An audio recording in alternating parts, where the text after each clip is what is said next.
Et si on coupait les voix qu'on entend nulle part ailleurs? C'est la question qu'on est en train de se poser dans les coulisses de la maison de la radio car un changement majeur se prépare. Move pourrait bientôt disparaître de la bande FM. Radio France envisage de la faire passer en tout numérique, DAB+, web et plus aucune diffusion hertzienne. Toutes les émissions seraient supprimées, plus de matinales, plus de chroniques, juste un flux musical, en clair, une simple web radio. Le projet a été évoqué le 17 avril en interne. Mathieu Marmouget, le directeur de Move, l'a présenté devant les équipes. Il a précisé que rien n'était encore décidé pour le moment, mais le calendrier est lancé. Le projet sera soumis fin avril au CSE, les comités sociaux et économiques où les représentants du personnel sont consultés sur les décisions de l'entreprise.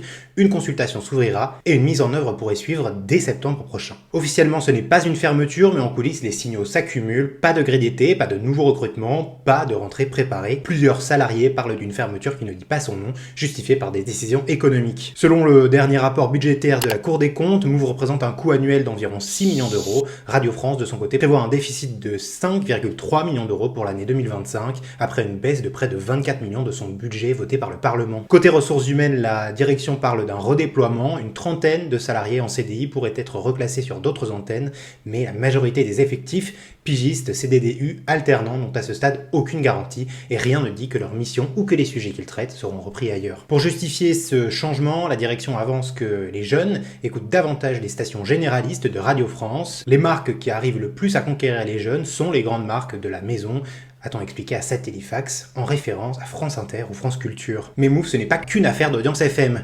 Oui, la station a reculé sur les ondes, 276 000 auditeurs quotidiens selon Médiamétrie, mais sur les réseaux sociaux, les résultats sont bons. Les chroniques et formats courts trouvent leur public avec une stratégie numérique renforcée depuis 2022 par Mathieu Marmouget. Et sur le fond, Move, ce n'est pas juste une radio rap, c'est aussi une ligne éditoriale à part entière dans le service public. Des voix, des sujets peu traités ailleurs, la question des discriminations, les enjeux générationnels, les usages et les cultures des jeunes. Depuis sa création à Toulouse en 1997, le Move puis Move a toujours été un prescripteur. Des émissions comme Les Filles du Move ont marqué toute une génération d'adolescentes et d'adolescents. La station a aussi servi de laboratoire, un espace pour tester de nouveaux formats, un lieu où des jeunes journalistes, des techniciens, des voix ont pu faire leurs armes, des voix que vous entendez encore aujourd'hui. Et surtout, un espace d'éducation populaire, un espace qui remplit une mission de service public, aller chercher les publics que les antennes généralistes n'atteignent pas. Alors si Move disparaît, la question se pose, où ces sujets seront-ils traités, par qui et sur quelles antennes? Car si l'on ferme le seul espace où ces voix existaient, il faudra assumer ce vide. Et cela obligera de facto Radio France à se poser la question de la diversité sur ses antennes,